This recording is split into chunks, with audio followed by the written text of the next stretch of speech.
Radhe Radhe friend, जय माता दी।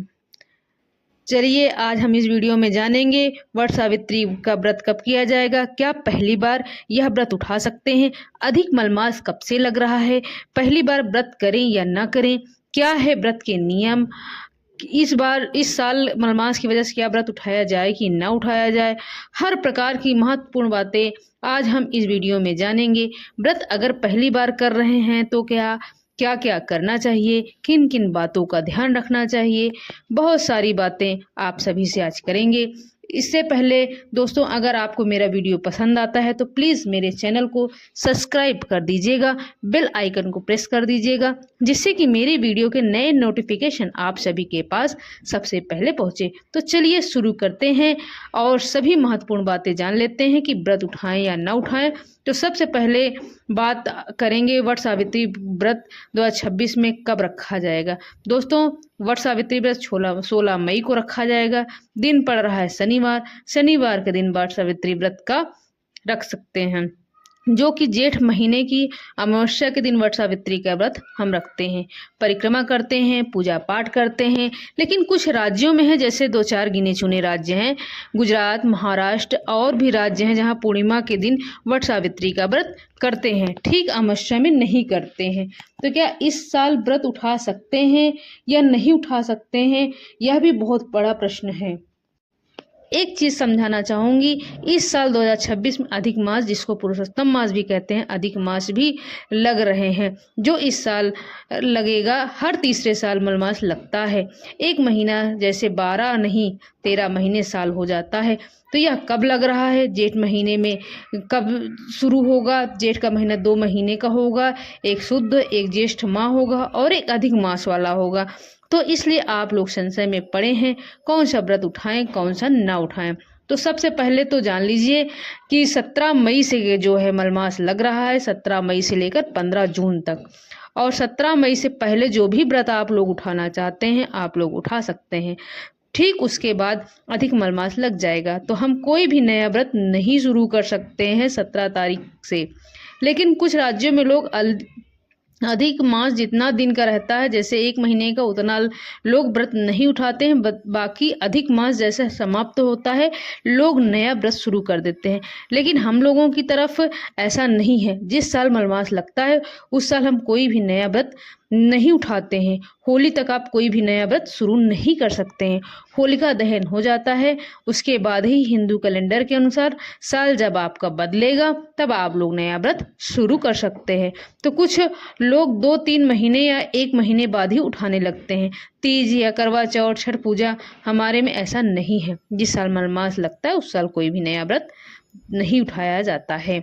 बातों को ध्यान से आप लोग समझिएगा, ठीक है। नहीं समझेंगे फिर भी आधे अधूरे में आप लोग कमेंट मत करिएगा। अब आगे बात यह कर लेते हैं, क्या वट सावित्री का व्रत कर सकते हैं। तो देखिए, सोने पे सुहागा हो गया है। बहुत संजोग की बात है, जो भी बहनें वट सावित्री का व्रत करना चाहती हैं इस साल 2026 में आप लोग उठा सकती हैं। क्यों उठा सकती हैं? क्योंकि 16 तारीख को वट सावित्री का व्रत पड़ रहा है, मलमास से पहले। 16 तारीख के बाद 17 तारीख को ही मलमास लग रहा है। निसंकोच किसी प्रकार की चिंता ना करें। लेकिन जो लोग पूर्णिमा पर करते हैं, हम लोग तो अमावस्या पे करते हैं, जो लोग अमावस्या पर करते हैं तो वो उठा लेंगे। लेकिन जो पूर्णिमा पे करते हैं वो शायद इस व्रत को नहीं उठा सकते हैं। मलमास के बाद व्रत नहीं उठाया जाता है। बाकी अगर आपके घर में कोई भी और अलग नियम होगा तब आप लोग देख लीजिएगा। बाकी अधिक मास में जो पड़ रहा है तो शायद नहीं उठा सकते हैं। आप अपने घर के बड़े बुजुर्गों से पूछ लीजिएगा। उसके बाद दोस्तों, जो भी नया व्रत पड़ेगा जैसे आगे, तो आप लोग नहीं कर सकते हैं कोई भी अधिक मास। 17 से शुरू हो रहा है, 17 मई से, तो उसके आगे आप लोग कोई भी नया व्रत शुरू मत करिएगा। 2026 और 27 तक भी माना जाएगा, होलिका दहन तक। उसके बाद ही कोई नया व्रत शुरू कर सकते हैं। इतना तो क्लियर हो गया जो मैंने आपको बता दिया। चलिए अब आगे जान लेते हैं, जो लोग यह पहली बार व्रत शुरू करना चाहते हैं या व्रत में उन्हें क्या क्या करना चाहिए। तो देखिए, कुछ लोग का कहना है कि दीदी क्या मायके से ही शुरू किया जाता है और ससुराल से ही शुरू किया जाता है। तो जी नहीं, ऐसा कुछ भी नहीं है। यह ऐसा व्रत है न पहले तो इस सुहाग अखंड सौभाग्य के लिए हर महिलाएं करती हैं, वट सावित्री का व्रत रखती हैं अपने पति की दीर्घ आयु के लिए। और यह व्रत जैसे ऐसा नहीं है कि मायके ससुराल से, जिनके यहाँ बहुत सारा ऐसा नियम बना दिए हैं वो व्रत उठा लेनी चाहिए। हमेशा संजोग न एक जैसा ही रहता है। ससुराल में है तो ससुराल में उठा लीजिए, पति के पास कहीं दूर बाहर रहते हैं तो वहाँ उठा लीजिए।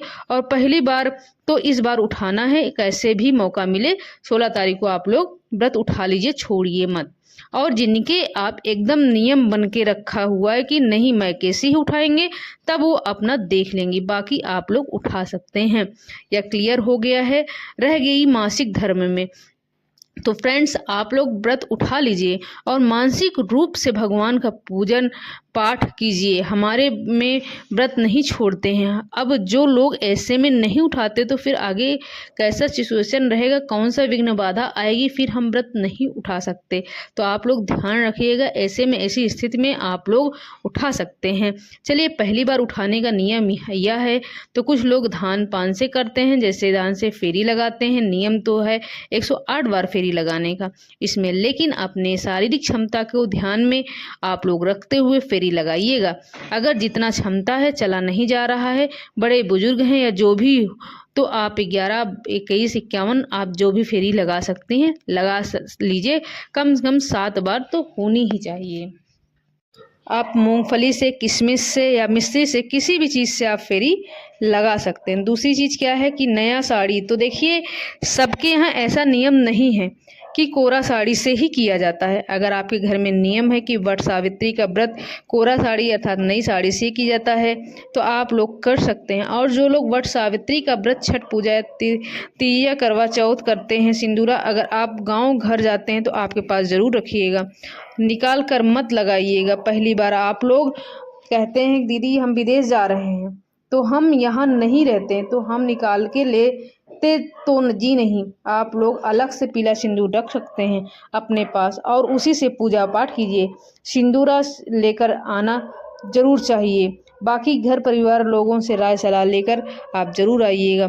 आप अगर कोई आपको मना करता है कि सिंदूरा से लगा कर मत लगाइएगा तो अलग से सिंदूर निकाल कर साफ तब लगाइएगा। इस बात का ध्यान रखिएगा कि लाल चुंदरी जरूर ओढ़िएगा। जो शादी में आपने चुंदरी ओढ़ रखी थी उसको जरूर ओढ़िएगा। हर पूजा पाठ में हमें ओढ़नी चाहिए। अगर नहीं है तो आप लाल पीला दुपट्टा भी ओढ़ सकते हैं, या वह भी नहीं है तो साड़ी से ही कर लीजिए, लेकिन चुनरी हो तो और भी बेहतर है। ऐसा करके पहली बार में किया जाता है। दान में हमें पंखा, 2-2 पंखा, कुछ लोग एक ही से करते हैं, बांस का पंखा चाहिए। हमारे में 2 पंखा लगता है, एक दान करते हैं, एक हम हवा करके खुद के मतलब पति को करते हैं। और कुछ लोग की दान मतलब ऐसे नॉर्मल कर लेते हैं और एक ही पंखा से पूजा करते हैं। तो आपको पंखा चाहिए। और कुछ लोग मान लीजिए जिनको पंखा नहीं मिलता है, अपना पुराना पंखा लीजिए, जहाँ गंगा जल से धो लीजिए, फिर उसी का इस्तेमाल कर लीजिएगा। अगर मिल जाता है तो नया ले लीजिएगा, नहीं मिलता है तो आप बांस का भी पंखा ले सकते हैं। आप ताड़ के पत्तों का भी ले सकते हैं। आप घर में कपड़े से बना सकते हैं या कार्डबोर्ड, हार्डबोर्ड जो भी आप के पास अवेलेबल हो उससे बना सकते हैं। पूजा में नियम करने के लिए अगर ना मिले तो उसके लिए बता रही हूँ, सारी बातें क्लियर हो रही हैं। और दोस्तों आप सभी से एक छोटी सी रिक्वेस्ट है, अगर वीडियो पसंद आता है तो एक छोटी सी लाइक ज़रूर करिएगा, क्योंकि आपकी एक छोटी सी लाइक से हमें बहुत अधिक हिम्मत और प्रेरणा मिलती है। तो ज़रूर कीजिएगा, बिल्कुल मत भूलिएगा, ठीक है। और आप लोग कहते हैं कि दीदी हम लोग कर चुके हैं, तो जो कर चुके हैं उनके लिए नहीं बोलती हूँ, तो जो नहीं किए उनके लिए मैं बोल रही हूँ। तो चलिए अब आगे जान लेते हैं कि अमावस्या के दिन दोस्तों बाल वगैरह नहीं धोते हैं। आप लोग बाल मत धोइएगा। पीला सिंदूर से ही पूजा करते हैं। जितनी बार सिंदूर परिक्रमा करते हैं उतनी बार पीपल व वृक्ष में सिंदूर लगाते जाते हैं माता सावित्री को, और वहीं अपनी उंगली से अपने मांग में भी भरते हैं। उंगली से सिंदूर निकाल कर ऐसे में अपने भी लगाइए, वहाँ भी लगाइए भगवान जी के पास वट वृक्ष में। ऐसे में आगे वीडियो में देखती हूँ।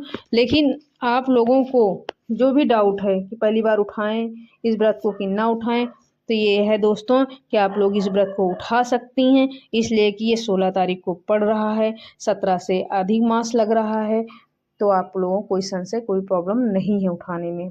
अब आप लोगों को अगर किसी चीज़ का डाउट हो तो अपने घर परिवार बड़े बुजुर्गों से पूरी बातें क्लियर कर लीजिएगा, तभी आप तभी व्रत उठाइएगा, जैसा आपके घर में सहमति बने, जैसे सभी लोग कहते हैं उसी हिसाब से आप लोग व्रत को करिएगा।